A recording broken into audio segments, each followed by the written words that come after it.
Welcome to this episode of Forms Podcast, where we'll be elaborating on the question of tradition through the example of the Roman Catholic Church. To do so, we are joined by four faithful Catholics. We have our longtime co-host, Johnny. We have Catherine Augustine. We have Alina. And we have Go Oat, a.k.a. Jose. Would you guys like to introduce yourselves? Yeah, I'll go first. So as you said, my name's Jose at GoOat on Twitter.com. I run a mostly defunct and not very popular at all podcast, the Go Oat and the Big Dog Show. We will not be coming to you with new episodes anytime soon. But, nevertheless, my name is attached to it. I'm excited to be on the episode. I'm Eleanor, and my @ is Omnia in Christo, but it's actually Ella in Christo because in Christo wasn't available. And obviously this refers to a quotation from Pope St. Pius X. So that probably indicates my stance as well. I'm Catherine, or Catherine Augustine on Twitter. I am interested in critical theory, which I think sort of aligns me with some revealer, and I'm also interested in certain other things which would indicate the exact opposite. I'm in Derbyshire, deep in the sort of East Midlands of the UK, and I'm really excited to be on, so thank you very much for reaching out. I am Johnny, Flossferman on Twitter. I'm the very unfaithful co-host of this podcast. And I don't really have any projects going on at the moment, but here I am. Well, we're very happy to have all of you, and I think just by way of introduction, I would like to elaborate what, as an outsider, I perceive to be a kind of factionalism within the Roman Catholic Church. There have been a number of sort of news items recently from various scandals in pertaining to particular prelates to this sort of general reaction to the Pope's recent pronouncements about the Latin Mass and other matters. And, as an outsider, it seems to me that we're standing 50 years on from the Second Vatican Council and the new, what I will just refer to as the new liturgy that it promulgated. And, as someone living in France, I can tell you that a lot of the churches here, secularization continues at a pace. Catholicism seems to be in moderate decline. I don't want to overstate it, but, I've seen a number of churches rather empty and, visited mostly by German tourists lately. And that colors my perspective, of course. And, as I look at it more broadly, I just see that there are a wide variety of perspectives. And I wonder to what degree we can say that these all belong to the same tradition, so to speak. And I think there's basically four different camps. A lot of people want to make a left-right spectrum and place different people on that. I think that's perhaps a little bit simplistic. So I'll briefly go over these four camps, then I'll ask the guests, the panel, to respond. I think the first camp would be, well, I should say that the camps are divided by a twinned question. And the twinned question is this: to what degree do the new and old liturgies and the theology represent differ? And to what degree does the new or the old liturgy actually matter? Like which should be promoted? So I could see, the sort of normie Catholic response as someone, this evokes to me men like Bishop Barron, who seem to think that the old and new liturgy are basically equivalent, and it doesn't really matter. The new is just as good as the old. There's, whatever floats your boat, it's not a big deal. I don't really think this is a coherent position, and I'll explain why later. Then you have people like a former Archbishop Lefebvre, who was very clear in his view that the theology of the two liturgies is different, and that the new is vastly inferior to the old. Then you have men like what I perceive to be the position of Pope Emeritus Benedict XVI, who seem to take a kind of dialectical position where they say, well, there are some differences, but these differences aren't opposed. They're in a sort of dialectical synthesis where they're mutually reinforcing, and both need to be emphasized, both need to be preserved in order to have this kind of fructifying effect on one another and keep the church moving forward into through historical time and with continuity to the past. And then you have the position of someone like a Pope Francis, who it seems to me, again, as an outsider, understands that the new and the old liturgy are different, and that the law of prayer is the law of faith, and that there are significant and meaningful differences, but that the reform is non-negotiable, that the reform must be promulgated. That is, the new liturgy and the theology it represents must be pushed forward. And if I can go out on a limb, it seems to me that he would say, oh, well, Benedict, he had a good intention, but it didn't really pan out. And we can't sacrifice the reform in the name of, being a broad church, to borrow a Church of England terminology. I don't know if this kind of makes sense as a division to any of you. From my personal perspective, I don't see how we can separate liturgy and theology. It seems like the two go together naturally. So that if one of us is praying according to a certain rubric and the other according to another rubric, there is a theological difference there. The question is, how substantive is that difference? And is it a matter of aesthetics? Is it a matter of style, et cetera, et cetera? But I think there is a real connection. And maybe, feel free to disagree on that presupposition, I suppose. But I guess I would maybe preface this saying I've never been someone who's really been heavily invested in any of the liturgical debates. And I remember, you would come across people who would talk about liturgical formation and like how important liturgy was to like your kind of Catholic formation and even just like your theological understanding of the faith. And I was always skeptical of that, and I didn't realize how deeply rooted some of these divisions were.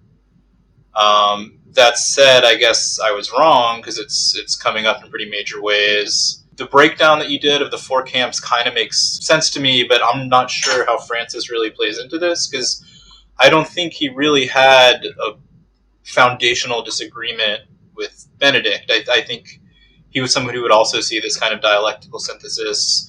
It was just there was this other concern that came to way more heavily, which was there was this genuine threat of schism in some of these very polarized communities. I visited some of these, and they really are these like very like feral instantiations of the Catholic faith that like just seem in opposition to anything that like a normal Catholic would be comfortable with. And we should probably say for the listeners that there exist essentially within Catholicism traditions within the tradition. And the question is, to what degree do all of these traditions right? So I think that is the main question. And what Pope Francis was trying to do is not to say, oh, there's anything wrong with the old rite or the Novus Ordo is superior and we need to press this reform as much as possible. It was more like this liturgy is more often than not being used as a cover for this kind of schismatic tendency within the church that needs to be addressed head on. And I personally don't think it was the best way to address it. It seems kind of like too much, too late. But nevertheless, I think that was the concern more so than. I might respond by, encouraging us to zoom out a little bit and try to establish a distinction between theology with a capital T and theology with a lowercase t. And what I mean by that is that it's very easy in debates like this or discussions like this to end up with this very rigid notion of what constitutes theology, such that every detail of every theological disputation has to be reified and carved into stone, and we can't admit any plurality of opinion between those positions. I'll give you, just zooming out, I'll give you an example. Among the churches in the East that are in communion with Rome, there's no requirement that they say the Filioque in the Creed, and that's clearly an instance of the law of prayer sometimes generating a difference in the law of belief, right? There remains genuine theological diversity to an extent, at least among the faithful, if not among the episcopate, who have all sort of agreed as to a common understanding of those issues. You clearly see, I think, sometimes a bit of that schismatic and maybe heretical mentality that I would diagnose as a Latin chauvinist in those Eastern communities generated by that law of prayer. But we admit it anyway because we recognize that there's that higher principle of unity at work, and there's this capital T theology to which we all subscribe, and some amount of plurality and diversity in theological opinion that is in fact good to encourage within the church. And the reason that I say that is that one of the things that Francis notes in his accompanying letter for the motu proprio is that he says, and that maybe we can dispute this, but he says anyway that all of the essential elements of the Roman rite in the older books are preserved in the Reformed books. So I believe it's his position that yes, there may be some elements of some theological elements with a lowercase t that are changed in the Reformed liturgy versus the older liturgy. We might talk about active participation in that context. But that nothing of the essentials has been changed, right? So I think that's how he sees his position anyway.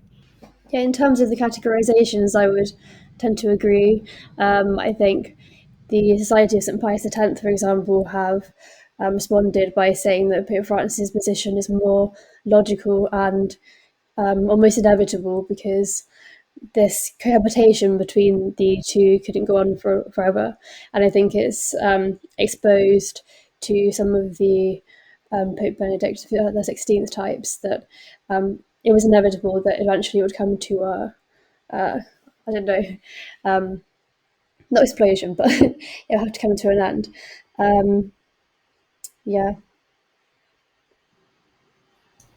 Yeah, in some ways, Summorum was almost too clever, right? Because of that, it does envision that sort of dialectical relationship between the old form and the new form, and that eventually, sometime in the future, there'd probably be one form, but with elements of both combined and strengths of both highlighted, or maybe even something totally different.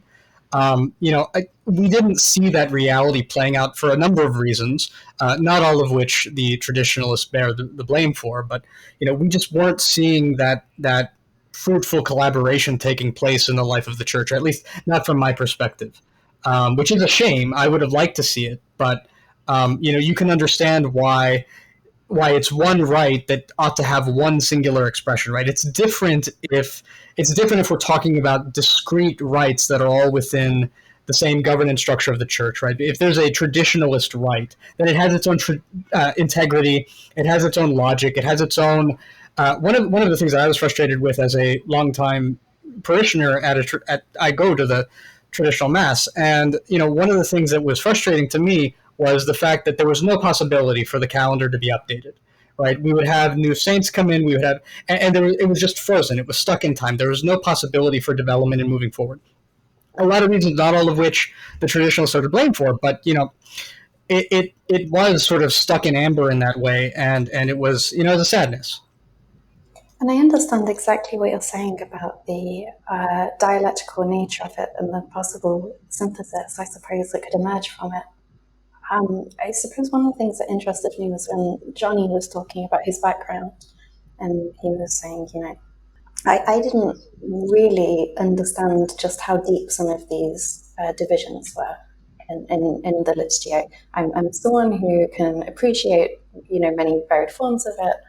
I didn't really understand just how pernicious some of the discourse around it was. Personally speaking, this was a huge shock to me personally, especially about American discourse about all of this. I was introduced, I think, quite naively in England and Scotland and the like. And I went to a certain kind of mass. I went to a certain kind of mass which had a lovely sort of guitar strumming, and I went to a certain kind of mass which had beautiful lace and incense and spoke Latin. And then I sort of logged on to Twitter one day, and oh my goodness, it was quite the shock.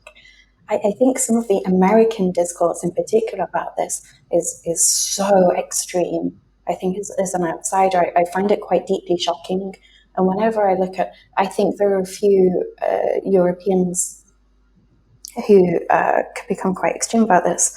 But if I go to SSPX Mass in England, it's an entirely different situation to seeing what people in America are talking about is happening at their sort of FSSP masses and the like. It just seems utterly bizarre from an outsider's point of view how extreme some of the discourse is and how cruel it is, if that isn't too naive to say. It seems like the Second Vatican Council itself was resisted with very extreme rhetoric from the beginning. I mean, Archbishop Lefebvre spoke very plainly about the fact that there were members of the Communist Party at the council, and he associated the proceedings with Freemasonry and a whole litany of other claims. And like, none of us were alive at the time when the old rite was normative, but there's still this debate about it. And it seems to me, especially as an outsider, extremely strange that these events from the 1960s would be unsettled at this time. Now, whether to what degree it's really unsettled versus, as you say, maybe a bizarre American fixation, maybe an online thing, is kind of beside the point. I think there's, you listen to cardinals like Vigano, Burke. These people are not like random guys online. Serious dissent within the church about what was written at the council. What did the council intend? What happened? And when I look at this, to bring it back to this question of tradition, our forms of life, if you become Catholic, how are you supposed to negotiate this? How are you supposed to make sense of it? Well, I think as our Lord went through his passion, the church goes through stages of crisis. And to kind of expand on your point about there being communists or people who didn't have the church's best interests at heart at the council.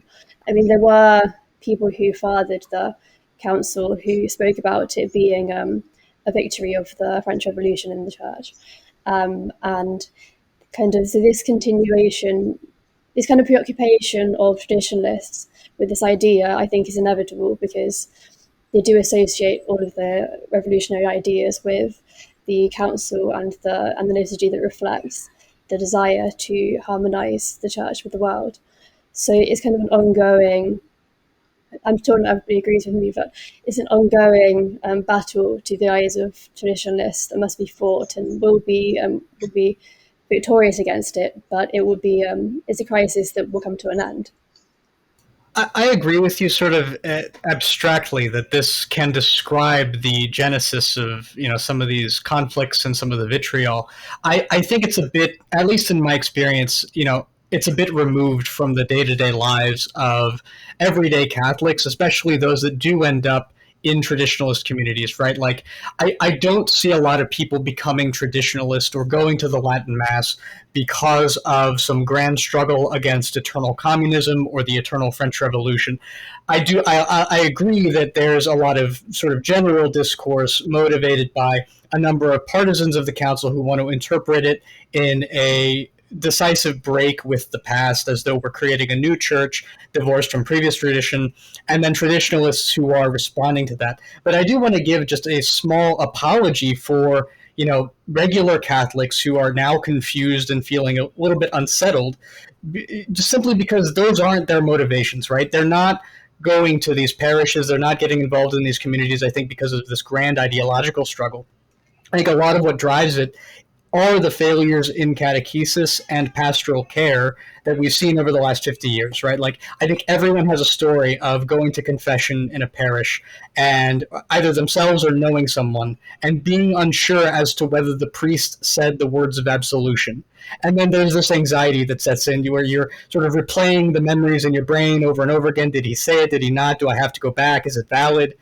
Everyone has a story about fundamental principles of the faith that they weren't taught as children, right?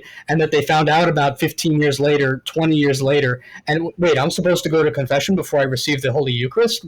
What's that about? Nobody ever told me that, right? And I think that's what's driving it. It's not that there's this broader struggle in ideological terms between a few of the council fathers and the society, right? That informs the contours of the discussion now, certainly. And I would say that, over the last year and a half or so, we've polarized significantly toward that original dissent, that initial direction. But I just don't think that ideological struggle is what's motivating most people to either go to these parishes or go to the liturgy, to see it done reverently and respectfully, right, in a way that maybe they weren't getting at their regular parish. But isn't that also tied to this basic ideological question? I mean, I know you have to run soon, Jose, so excuse me for pressing you on this, but is it not the case that if the council made reforms, what was reformed? Was there not some kind of error beforehand? Can Catholics be in error? Can the church be in error? Can the church make a mistake? If we say that the liturgy today should be English, shouldn't it have been in English in 1920? I agree that it's an obvious question. Here's how I'll respond, right? Because you're pressing me on this.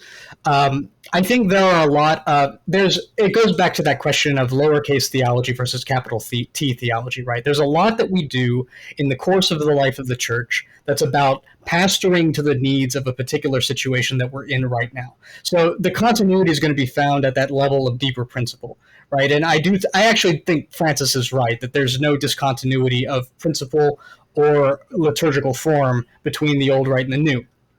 If we're talking about something like the liturgy and the vernacular, that's a pastoral decision, right?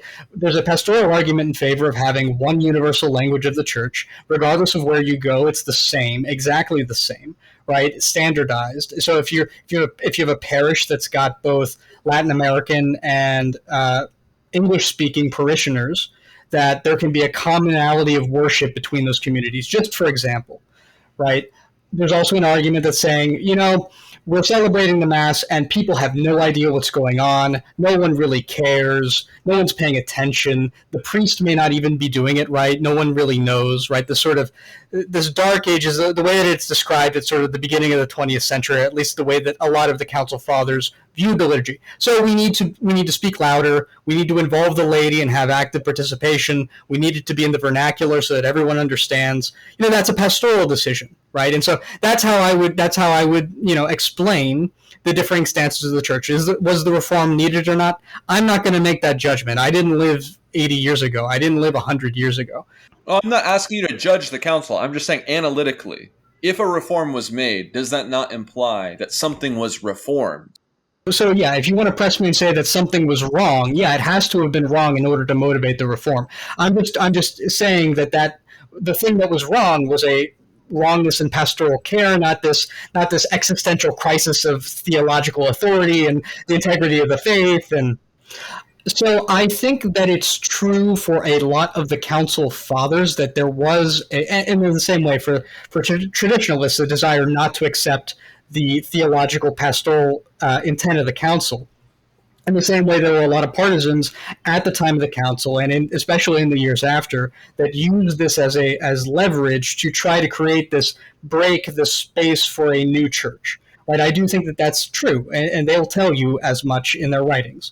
I think there was a lot of work done in the pontificates of John Paul II and Benedict XVI to create a kind of détente between those forces of rupture in both directions, right? Whether a rupture in favor of the tradition perceived or a rupture in favor of the new church perceived, right? And I think that to some extent, what we're talking about here is the collapse of that détente, where the camps have, to some extent, radicalized once again. Some of the détente was unsustainable internally and is now, to the point about the motu proprio, right? Maybe the Summorum Pontificum dialectical relationship between the two forms of the Mass, maybe that was unsustainable, so it's collapsed and is going to be replaced by something new.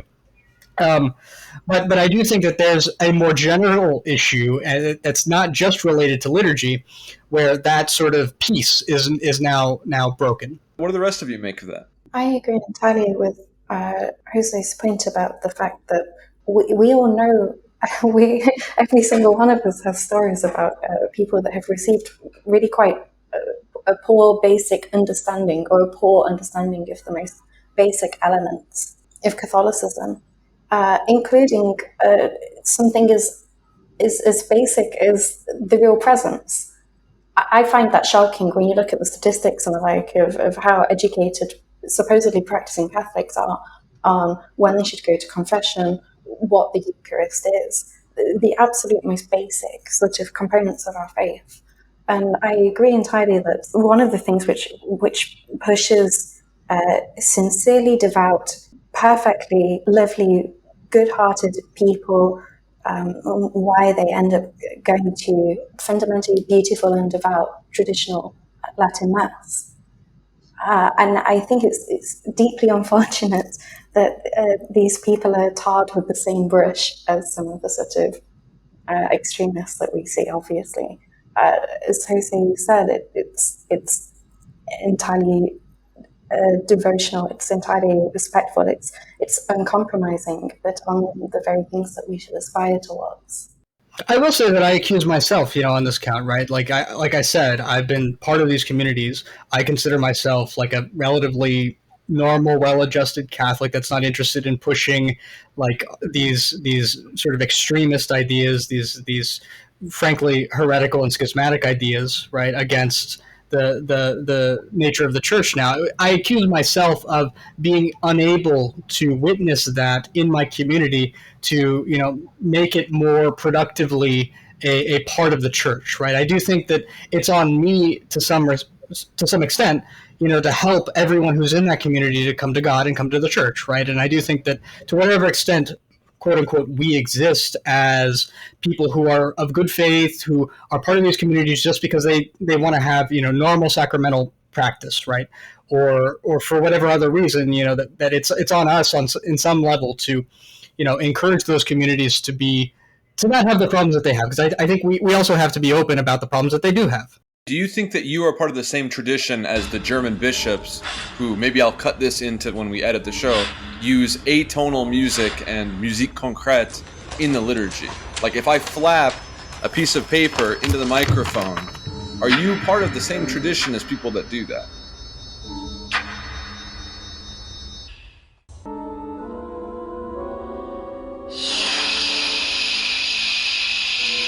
It's not just a matter of, oh, well, that it's aesthetically gauche. It's also like, they believe things about the human sexuality, et cetera, that are not at all traditional.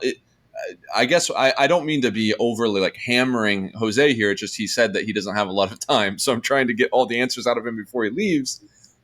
Do you think that you're part of the same tradition as the German bishops?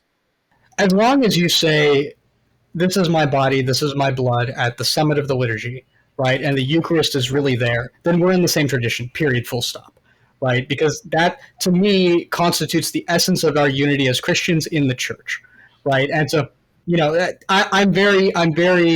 it's very important to me that the Eucharist is the principle of the church. And insofar as we're all members of the church, we're all part of the same faith and the same tradition, even if there's schism, even if there's some other principle of heresy that you hold. So I'm not prepared to say that because you play a certain kind of music in the Mass, you're automatically excommunicate or part of a totally different tradition from me. We could talk about your overall philosophical perspective, your overall theological perspective, and have a deeper conversation in which it is revealed that maybe you are a traditionalist and you think that basically the church has been leaderless and all of the acts of the church for 50 years invalid, right? You have a deeper conversation and maybe you think that nothing that took place in the church before 1970 has any validity, right? And that there's basically a gap between the time of the apostles and the time of the Second Vatican Council, right? We can talk about that, and that's a discussion that would elucidate, deeper principles about whether we're part of the same tradition or not. I'm 100% not prepared to use some external some non-essential external in the liturgy to say we're part of the same tradition or not. I see. So you have a very broad conception of the tradition. I think so. I think we have to, right? Because I think I think this is again capital T, lowercase t, and that's not to minimize the scope, right, which is quite expansive, and binding character of what I would call capital T theology, right, or capital T tradition. Um, I think we have to. It's actually, in my mind, a deeply scholastic mindset, right? Where the scholastic fathers would sit down with all of these apparently contradictory positions and make enough distinctions that they could find harmony, right, among apparent conflict.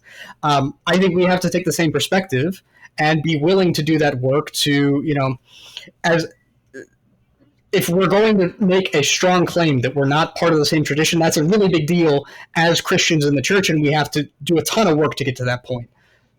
How do the rest of you view this question of tradition versus traditions within the tradition, etc.? In short, I agree with Jose. I think the purpose of the liturgy is, just leading up to the moment of the Eucharist. And as long as everything surrounding that is kept intact, I think these are, in for the most part, inconsequential, and the tradition is maintained. If you're asking a bigger question about things like the German bishops, that gets really messy because then it's a question of like, what does it mean for a bishop to be in like open dissent? What does it mean just to be sort of like gesturing toward dissent? What does it mean to like kind of privately hold those convictions? How does that affect the sacraments being efficacious or not? I think there's like a ton of questions that are kind of pretty open. But yeah, I agree with this kind of like broader conception of the tradition that Jose was talking about. Well, it's important to note that, like, the history of the church, the tradition itself safeguards its own integrity, right? Like, we have plenty of examples through history of, what fundamentally what you're asking me is, should I convene an ecumenical council and ask No, I'm that? not asking that. Well, I mean, but that's in a lot of ways the fundamental question, right? Because that's how we identify whether or not we're truly part of the same tradition. Is that's what we do as the church. We convene an ecumenical council, we talk about it, there are a lot of passionate arguments, we draft some anathemas, and if you hold to the condemned principles, you're out, right? That's how it works. So, maybe we can do that in a number of different cases. But I mean, my only point is, you know, having an expansive notion of what constitutes the tradition doesn't preclude identification of malign elements, right? So, and there are plenty of examples of that through history. Yeah, I'd say also the Second Vatican Council was difficult to really separate yourself from one another with, because as a pastoral council, it didn't issue any anathemas, so it's difficult to say who is part of what church and who is not. But I would say that there is an element of misunderstanding of development of doctrine. I think Newman gets misunderstood and misquoted quite a lot in by a lot of the modernists or quasi-modernists who assume that they are in continuity with the tradition, and they are just harmonizing with the world, and that's perfectly compatible with development of doctrine. But I would say they are fundamentally building a different religion within the church, or trying to. And I would say that the traditionalist movement is just trying to kind of bring us back and preserve and maintain the deposit of faith, so that it's there when this kind of crisis is over. I appreciate the perspective. I don't agree. I think there's a great deal more fundamental continuity between, the post-conciliar church and the pre-conciliar church. But that's a gigantic conversation Yeah. filled with a number of different Would you details would that we you can say get through. I that mean, it was slightly tested by the 16th of July, the idea of the hermeneutical continuity? Would you say it was somewhat challenged that fewer people will hold that position into the future?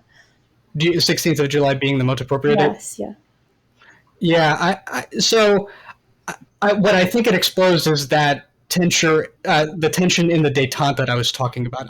Because I fundamentally believe that there is genuine continuity between the unreformed liturgy and the reformed liturgy. I don't think there's any break in theological principle.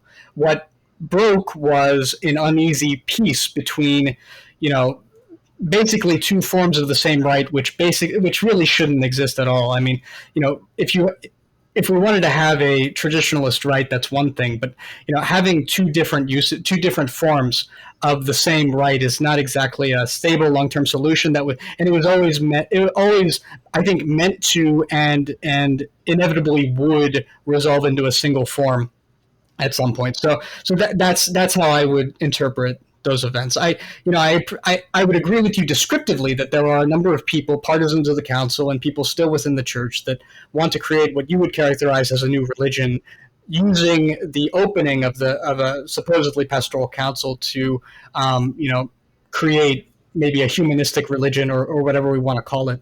And again, that was people were pretty open about that at the time. I just don't think that that's a correct view of the council and its developments and its subsequent sort of authoritative interpretation through JP2 and Benedict. But I recognize that this is obviously an area of significant disagreement that powers a lot of the sort of differences in reaction that we've seen in some of the camps that Henry started the podcast with, describing. Would you all agree that tradition always involves a kind of a treason? Or is that not something that you would all accept A as a tradition principle? involves a kind of treason? Yeah. What do you mean by that? Well, this is something I picked up in my French education. It doesn't translate properly into English when I speak it. I'm sorry, but they're very close in French, and or maybe it's more of a Latinism. I don't know. But the idea is that every generation has to reinterpret and repronounce and represent and rethink what they've inherited, and there's no way to have a pure continuity from 0 A.D. to 10,000 A.D. Material conditions change, history happens, we're in a different context, we're in a different situation. Every translation you gain and lose illusions, meaning, etc., etc. And I wonder that I feel like Jose is making a very strong statement and I respect it, but I wonder if he's, because I'm not here to judge a council, right? I'm here to talk about tradition and to think through what does it mean for our forms of life. And I wonder if the level of continuity that Jose is proposing is really possible. Isn't it always the case that whether it's our family traditions or any kind of tradition that we're a part of, a political tradition, a philosophical tradition, that there's always some evolution, change, mutation, etc., that occurs? So I actually think that this is one of the things that the preconciliar church was really concerned about, and I would also be concerned about it, right? A strong interpretation of what you just were talking about, right? One of the principles in the preconciliar period that was informing a lot of theology was the idea that there was no stable mode of expression for theological truths that could stand up through the lifetime of the church, right? So to your point, that we always have to reinterpret. There's nothing fixed that we can attach to, and that's why this would be defending my capital T theology against the lowercase t theology, right? I do think that there are symbols, creeds, ideas that we are bound to affirm, and do in fact factually affirm through the history of the church and through the lifetime of the church, right? I mean, the creedal formulations are the best examples of those, right? Where a lot of them, they're exactly the same words that we've been saying for 1,600 years. We're going to say them for 1,600 more, God willing, and that's the end of that, right? So I do think that there's more continuity than a strong interpretation of what you just described might indicate. But I also think that it is part of our responsibility as people who live in the world and people who are, part of a given historical moment to ensure that the truths that we've inherited can speak to that world effectively, right? We all have colleagues, coworkers, friends, family that are part of our society, right? I mean, we are fundamentally a part of our society, and we have to be able to bring the gospel to that society, and we can't just close ourselves off from it and create insular walled communities that are only capable of speaking internally, right? We've got to have that ability to take the truths that we've been given and encounter the people that are in our lives, and hopefully, make straight the way for the Lord, right? I think it's inevitable that we'll do some amount of that, and that informs a lot of apparent difference in theological statements that are given in different historical moments. Final pressing before you run. You just elaborated something of a truth exiting from from those of us who believe the gospel to the broader world. Can the reverse occur? Because that seems to me the core question that Alina brought up at the beginning. So I think that there are always ideas in the world that deepen and clarify our understanding of Christian truth and Christian religion, right? I mean, I think this obviously happened in the case of St. Thomas Aquinas. It obviously happened in the case of the early church fathers and their appropriation of Plato and other elements of Greek philosophy, right? It's happened in a number of different instances. I won't go into all of them. Obviously, the French Revolution.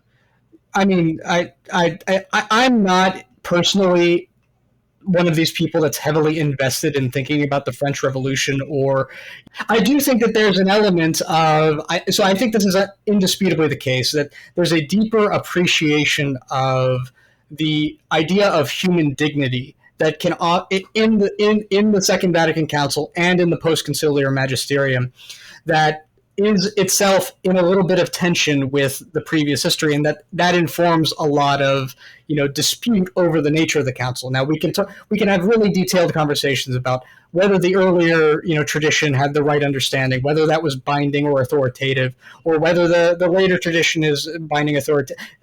All of those are details, right?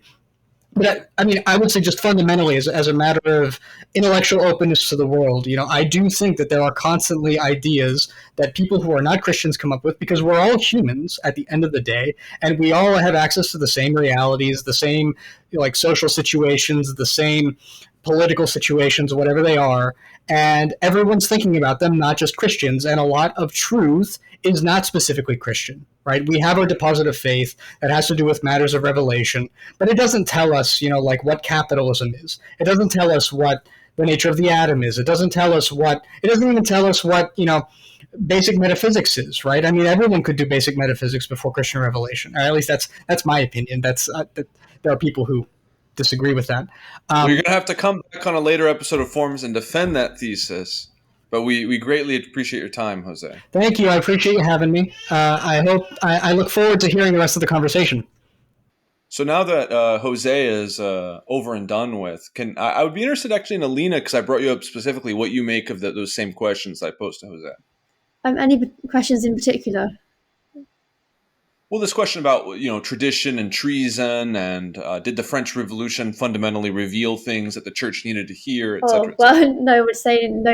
The French Revolution didn't reveal things that the church needed to hear, but I would say that God does allow for Felix Culpers and for these kind of happy falls moments whereby He allowed this to happen to the church, and St. Paul talks about the fact that by heresies within the church, modernism being the synthesis of all heresies, we know right from wrong, and we know the truth from error, and it edifies us and it helps us.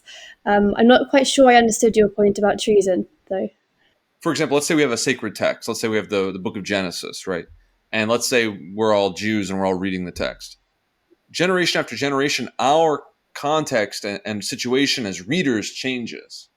And so the reading, every time we come to the text, generation to generation, it's not precisely the same. And how we explain the text is not the same, even if, by miracle, the text remains preserved, intact, whatever. So it's not a question of the text being necessarily manipulated or something like that. It's just a matter of, as a matter of fact, every time, baseball, right, over time changes. Any sport, any game, any kind of social activity over time changes. But there's still this sense in that, even with all the changes to the rules, basketball is still basketball, right? Yeah. Football is still football. And how do we relate to that? And I think this is, we're all Christians speaking on this, but people might be listening that are atheist or whatever else, and trying to find some kind of form of life to attach themselves to, or some kind of tradition to live out. And I think this would apply. I mean, look at modern, like, liberal secular Buddhism, right? Is that really Buddhism? You know what I mean? Is Sam Harris really a Buddhist or not?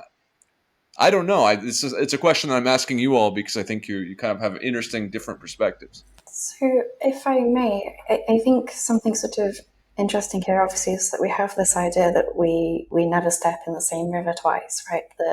The natural world changes, and the world around us changes entirely. So, like you say, a really silly example, but I was watching the 1996 World Cup. They showed it before we crashed out of the finals, and the style of football that they played was entirely different, even down to the ball itself, which looked more like a kind of huge sack of like lead that these sort of 40-year-old blokes were thumping around, and it's just completely unrecognizable from this sort of lovely, glossy, very metropolitan idea of football we have today. I would agree with you entirely that there is very, very little in the world which is eternal and which remains as it is. I would disagree with you ultimately, though, because I would say that if there is one thing which is eternal and unchanging, it's the truth, right? And I would say that the church exists for this exact reason, in that I understand exactly what you're going to say. You're going to say, Catherine, aren't there sort of differences within the church? Don't people interpret things differently? You use the example of sort of religious texts explicitly. What I would say is, yes, it's entirely natural for us to be able to interpret things or to interpret things differently over time. But that's why we need the church. That's why we need the hierarchy. That's why we need a sort of eternal, uncompromising truth. Right. I think being Catholic just means you have to have a kind of faith, however naive it is, in continuity, because just the fact of it existing as the same institution implies that continuity already, and the only thing that would truly be a rupture would be to form another church altogether. So, I mean, I sympathize with slightly more liberal interpretations of, uh, the Second Vatican Council that will frame things as being like development of doctrine. I think there's truth to that, but there's still always going to be a fundamental continuity. And I think if there wasn't a fundamental continuity, we would see something quite apocalyptic happen that we haven't All seen of this would mean nothing. If there was I'm sorry? all of this would mean nothing. Yeah. If there was ultimately no core eternal truth. But that's not what we're talking about. We're talking about tradition being treason. It doesn't mean a rupture in continuity of tradition doesn't mean that the eternal truth has necessarily changed, right? I would actually like to kick this back to Alina, because I think actually, ironically, Alina and I are the people that are agreeing the most in that we both see the hierarchy, the institution of the church, as the agent of change. Like, it just seems to me, reading the documents, that the church intended a kind of a change. And, as a non-Catholic, I can't pass a value judgment on that, saying, was the change good or not good or anything like this. It just seems like clearly they wanted to change the church. Well, what was the, Am I what was wrong, what was Alina? the nature of the change in your view? Well, I mean, look, you had a situation where you had this sort of encrusted Baroque theology, right, with this great historical development that was largely a reaction to Protestantism, a reaction to modernity. It was very reactionary in general. And I think the church realized, like, we have to make some kind of peace with modernity. We have to make some kind of rapprochement. And it's untenable in the 20th century to be talking Latin to, workers and peasants. It seems to me that basically the Catholic Church said, if we make some moves to make a rapprochement with modernity and make a rapprochement with Protestantism and make a rapprochement with Orthodoxy, we might be able to actually do some like real ecumenism. That's my basic reading. But again, I'm not an expert. I'm not even Catholic, so I'm just here to ask questions. And I think Alina actually has the hot take ready to go. On which particular, I'm not sure which particular part to respond to. Like I think your take from earlier was that the institutional church did a rupture. Yeah, so there are two interpretations, I suppose, in that there's the hermeneutic of continuity, which most people seem to hold to, and the hermeneutic of rupture, where I suppose I do sympathise with the hermeneutic of rupture, because when the council occurred, there wasn't necessarily an intent to by everybody to set up a different church or anything, but the way the council was interpreted, and particularly by the media, which itself became an event. So the interpretation of the council, often like a lot of it was a misinterpretation, but a lot of the interpretation meant that it presented itself as a rupture. So I would agree with that, but I would say that doesn't mean that the church is a discontinuity now in the church, because clearly tradition has been upheld. So I'm not sure if that's what you're trying to say, that you think there has been a Like, I think there's some middle position between total rupture and total perfect yeah, continuity, and on your because point, I can't think of any tradition that has perfect continuity. yeah, you were talking about reform and the vernacular as well, and there was, you might already know, but there was a movement to reform the liturgy, even by Archbishop Lefebvre. He wanted to introduce, and he did introduce vernacular readings, for example, and there were these reforms that did take place that didn't constitute rupture, but they were positive reforms that enabled the faithful to live the faith well. And this kind of comes back to the critique of Burke and others, as I understand, which is, if you actually read the rubrics of the liturgy promulgated by Vatican II and the Vatican II documents, there's nothing to oppose. what they oppose is this alleged spirit of Vatican Yeah, II. and also, I But it mean, just seems kind of absurd for a Christian to say this, given that the Christian religion is based on the statement, the letter kills and the spirit gives life. Yeah, what is the spirit of Vatican II if not the Holy Spirit? and I mean, most of the documents as well are perfectly fine when you read them. I mean, I haven't read every single line, but they're mostly very agreeable, and they quote the gospel, and they're quite nice to read. They're very poetic. But Pope Leo XIII obviously spoke about how that the worst kind of heresy is that which is mostly true and beautiful, but just has that one drop of poison in it. And that's what we're ultimately still fighting against, that drop of poison in the council that it kind of facilitated to spread throughout the church. And, our Lord told us to judge everything by the fruits. And I think we can clearly see that the fruits from that era, from, permitting the kind of false idea that faith is not something we submit to, but it arises internally. This idea that's kind of corrupted the church now.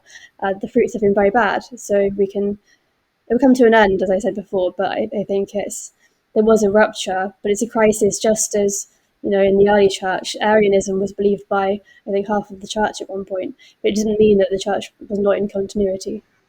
So where does this leave you all as faithful Catholics? I know Jose has departed and is. Do you feel like you're in continuity, not in continuity? You're in a tradition where you feel content, not content? How does this actually affect your real life? Well, like, how does this issue of continuity and rupture affect our daily lives, or how did the specific Yeah, like for example, do you feel like good about the Pope? Do you feel good about your local bishop? Do you feel good about your local church? local bishop? No.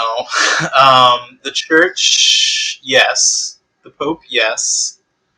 As for what we were talking about initially, I think maybe the optimistic read on this is that it will have positive effects because it'll ultimately be like a synthesis of what's good about these more traditional communities and what's good about your normie parish or whatever, in the sense that like they'll be integrated in such a way that maybe you'll have more of a focus on formation, you'll have less of these like really crucial doctrinal things that are often glossed over.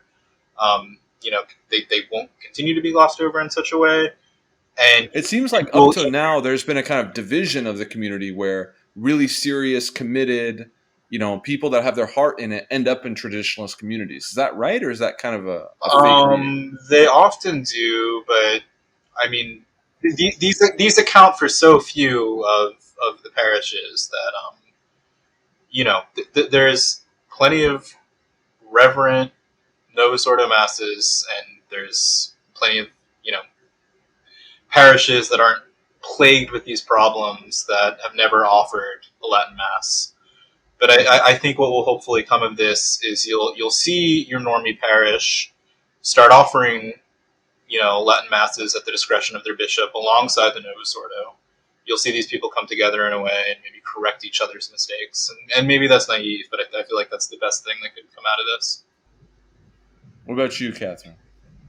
I have a very sort of simple peasant's mindset towards this, which is basically, am I in communion with Rome? Is my soul in good order?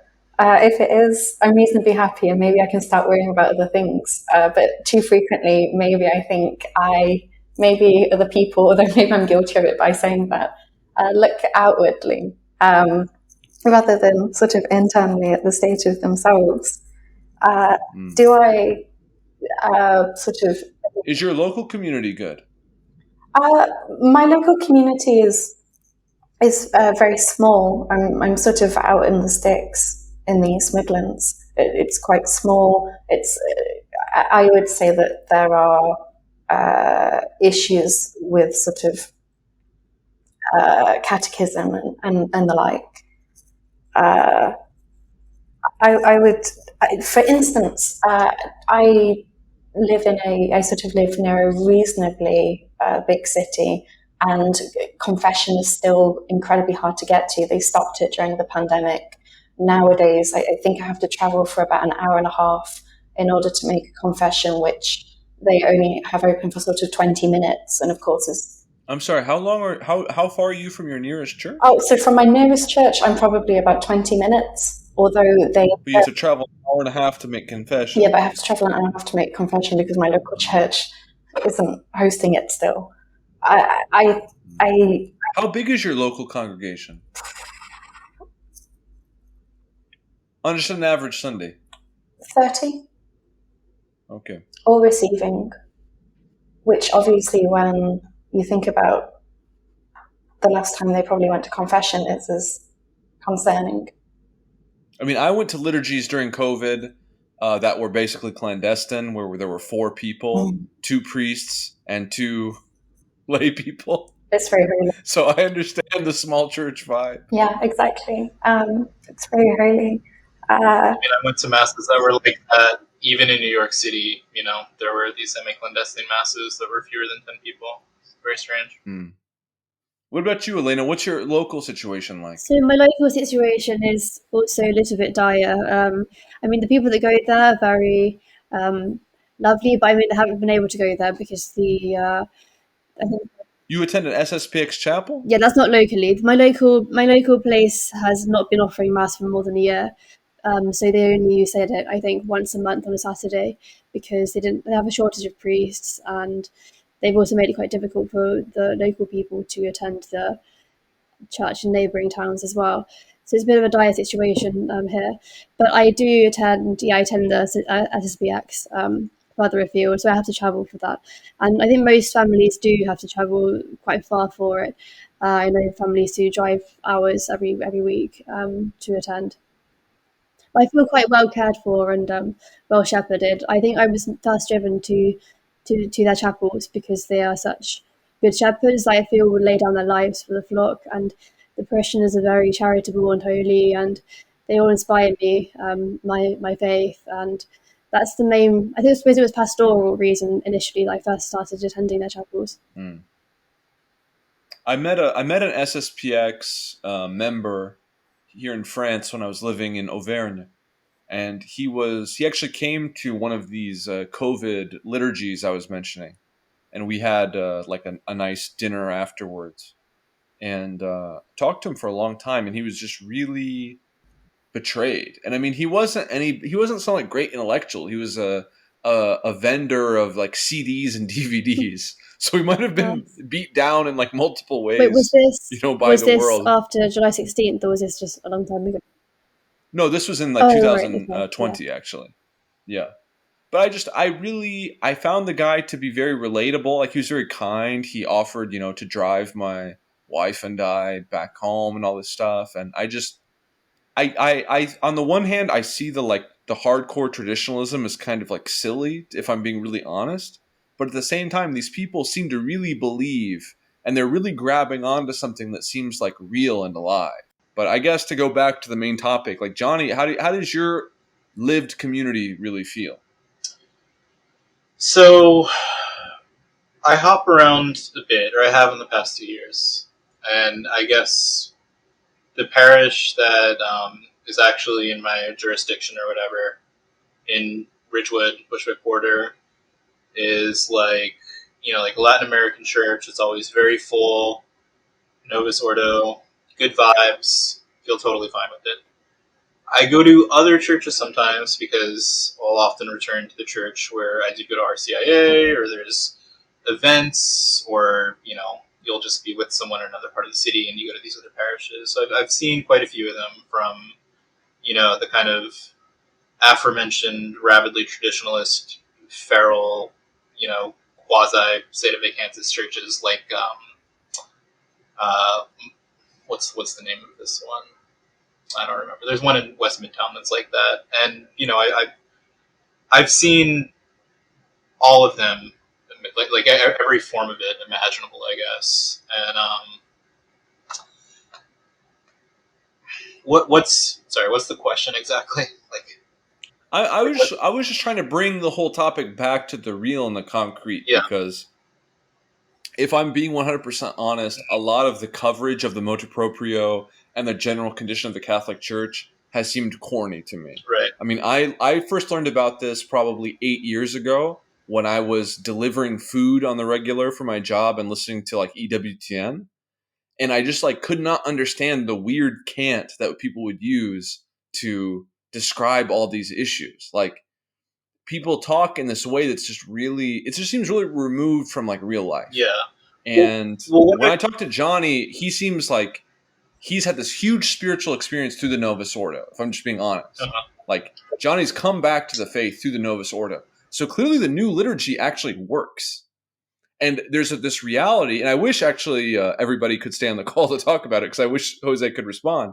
But like, as far as I understand, a ton of Latin American Catholics become Pentecostals, right? Like, there's actually a real draw to forms of Protestantism, and maybe tapping into that is not the worst idea on the part of the Catholic Church in terms of retaining members and all these things. And I just feel like there's this reality of, like, I grew up evangelical. A lot of Protestants want to pretend that confessional Protestantism, like classical Reformation, like, that doesn't represent what most Protestants believe. I would like to ask a sort of reasonably basic question, which is, when you make this sort of wonderful point about the fact that we have lots of people born into Catholicism who move away from it because they're drawn into sort of Protestantism, or like we have lots of people born into Catholicism who become atheists, or whatever it might be. There are plenty of things. One of the things I would say is there are plenty of things that appeal to lots of people, but it doesn't necessarily mean that we should be doing them, because then, we become Anglican. Actually, I wanted to ask you about both you and Alina about this. Is, what does it mean to be Catholic in a country where the Bishop of Rome hath no authority? Well, I think Anglicanism does just provoke laughter these days. Unfortunately, not to be uncharitable, but it's a very sad situation. Obviously, it was sad in the 16th century, but it's sad now as well, because there aren't even many believing congregations anymore. Not that I want them to believe in Anglicanism, but yeah, Catherine, you can contribute as well. Yeah, I mean, I know that there are sort of forms of Anglicanism. I know that there are forms of Anglicanism abroad in America and the like. And obviously I can't say anything on those whatsoever. But Ellen is completely correct when she says that the Anglican Church in its own country is widely considered, not necessarily by Catholics, by the secular, by many Anglicans themselves, by sort of British institutions and like, to be a bit of a joke, or to be, I suppose, what we'd call in England wet. Like, it doesn't, I think it's widely considered to be seen as not really standing for anything. It doesn't, I don't think the Anglican Church knows exactly what it believes. And I think that the British public in general very much pick up on that. There is something of a that's interesting to secular people within the UK, I would say, about Catholicism, and that's that it is uncompromising. It does believe in what it believes, even if that's quite distasteful, maybe towards a lot of people. Do you feel subversive within English society? I do personally. I do, by being a devout Catholic. And Elena? I think it's quite shocking. Yeah, I think definitely, just not in the way that a couple of centuries ago we would have felt, because we would have felt subversive against the established religion, which nobody really talks about the Bishop of Rome having no jurisdiction anymore. You find very few people who would take that view and persecute you with that view. So I mean, I suppose it really is quite similar to how it is elsewhere in the world now. In the US, I think the UK is quite Americanized now. Yeah, I find myself in this strange position being in France, where Muslims in particular are under the thumb of the government with ever increasing, draconian measures targeted at them. And some of my best friends, like, the best men at my wedding were Muslims. And I think there's just something about actually holding to some kind of real living tradition that makes us subversive within the liberal world order, And that's kind of why this whole question of divisions within the Catholic Church is interesting, because Catholicism has been viewed as subversive in the Anglophone world for centuries, I mean, even Biden, there's this question of, is he really Catholic or not? To kind of expand on that point, obviously, even JFK and the like, obviously, when he came in, there was a lot of questions about not necessarily whether he was actually Catholic or not, but whether he was ultimately loyal to America or to the Pope. I remember seeing lots of propaganda about if it's America's duty to go to war with Russia and a communist pope tells him not to, then our nation's security is kind of in peril. I think it's really interesting what you're saying about Muslims, because obviously the UK has quite a large Muslim population. And it really is I think, in a country where there aren't that many Catholics, and in which Anglicanism really is seen as I said before, really quite wet and not necessarily standing for very much. I really do think that Islam is seen within the UK as, in many ways, the kind of the few people who do really sort of believe in anything that isn't just secular liberalism. I'm quite interested in Islamic theology. Um, We should have you, Elena, Sebastian Milbank, and Esme Partridge come I was on going to for say a you need to get Mega Esme Partridge England on here to episode. talk about this. Oh, interesting. We might Yes. we might meet her for a new Platonist dinner soon, which Yeah, kind of I think we're going out for lunch on Sunday. it reinforces your point about people who believe things actually coming together. Yes, absolutely. But no, you're exactly correct. Within Europe, who is it that is the sort of people that are actually seen as believing in anything anymore? I would say by far it tends to be the Muslims. Mm-hmm. And on Catherine's point about JFK, it just reminded me of what happened recently here in the UK, which was our Prime Minister supposedly being a Catholic now. And it's just very interesting that didn't really provoke much response. I mean, it provoked a couple of days of discourse, but there was no, even 10 years ago, there would have been a bit of uproar. Is he actually Catholic or not? I'm It still not seems to clear be the on that. case, but it would compromise his ability, obviously, to appoint bishops. And I think in the past there would have been some uproar and protest about it. But I always say the religion of the UK now is indifferentism, and this really does emphasise that, I think. And Elena makes a really good point. I mean, I remember when, partially most of this is just due to him being Tony Blair, right? But I remember that when Tony Blair left office, and he was obviously deeply unpopular anyway, and he said, "Oh, and by the way, I'm Catholic." It's this huge kind of uproar. It didn't do much for the Catholic PR effort in the UK.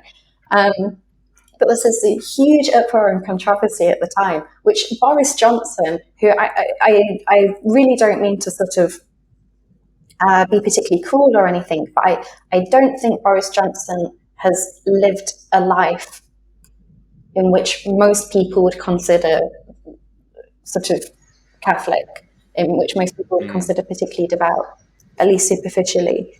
I mean, to go back to this question of JFK, I'm an American, I'm not Catholic.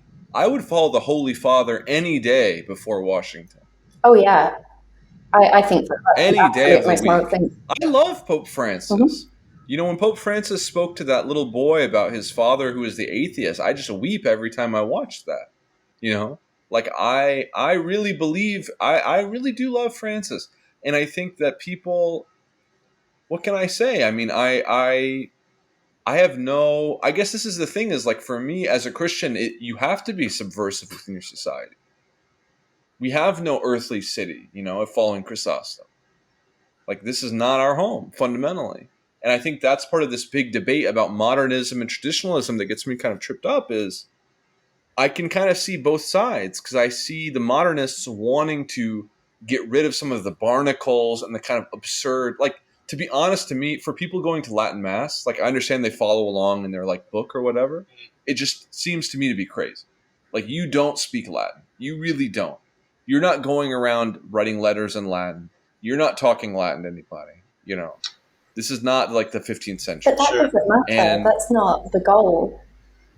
But the fact of the matter is like, to me, I'm just saying personally, to me it seems a little bit fake. Yeah, I think right? And I'm somebody that's been attending liturgy in a foreign language for years. Like, I understand intimately how difficult it is, right?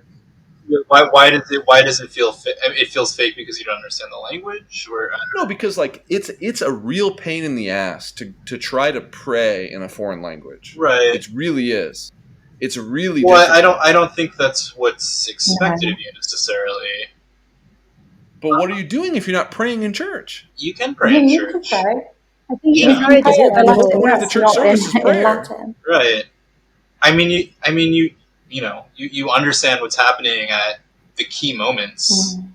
and you can silently pray throughout it. I mean, I never got big into Latin Mass, but when I did go to Latin Mass, I would go to, the low masses that were just like Yeah.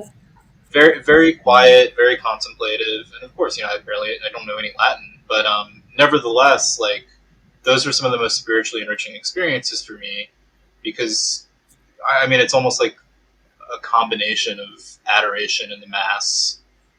You have like a very different approach to it, and I think both things are valid and have their place. Like I really don't have hard lines about any of this stuff, but no one would say that you can't Mm.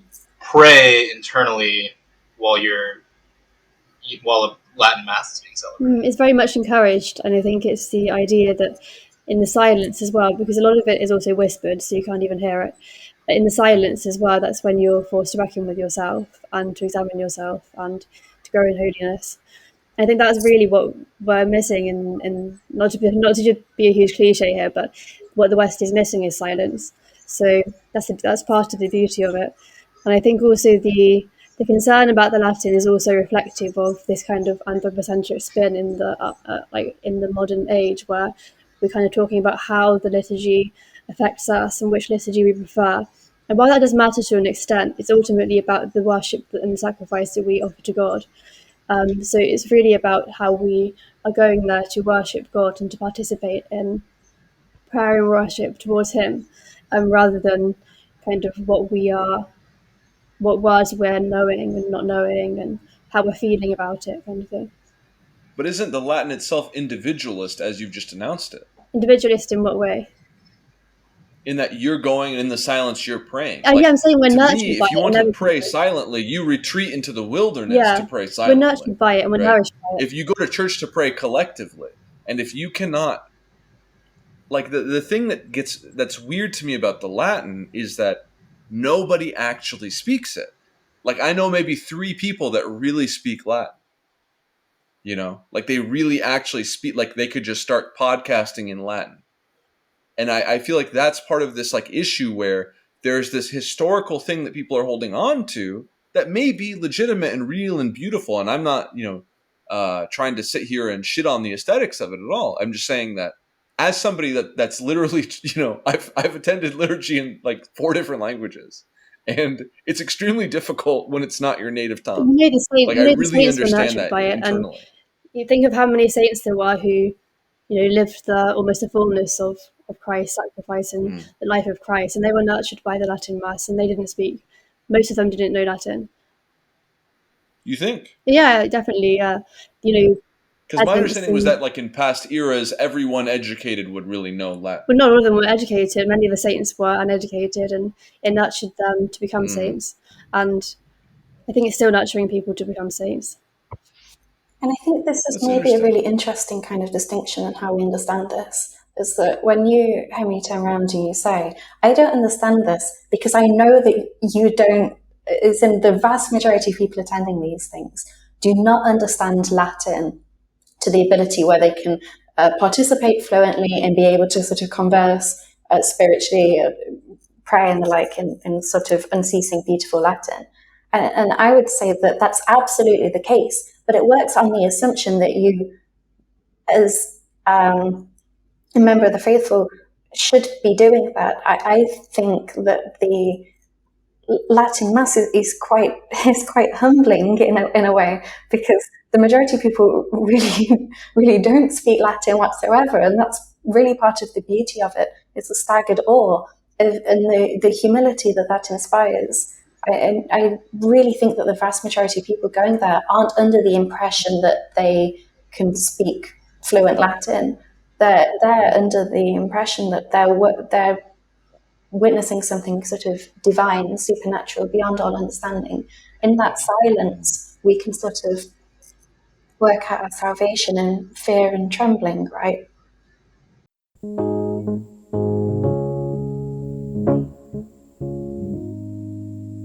My soul was lost,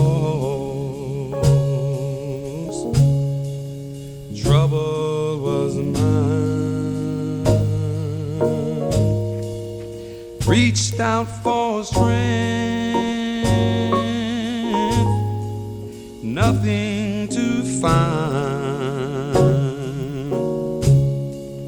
You took my heart, burdened with care, and led me to my garden of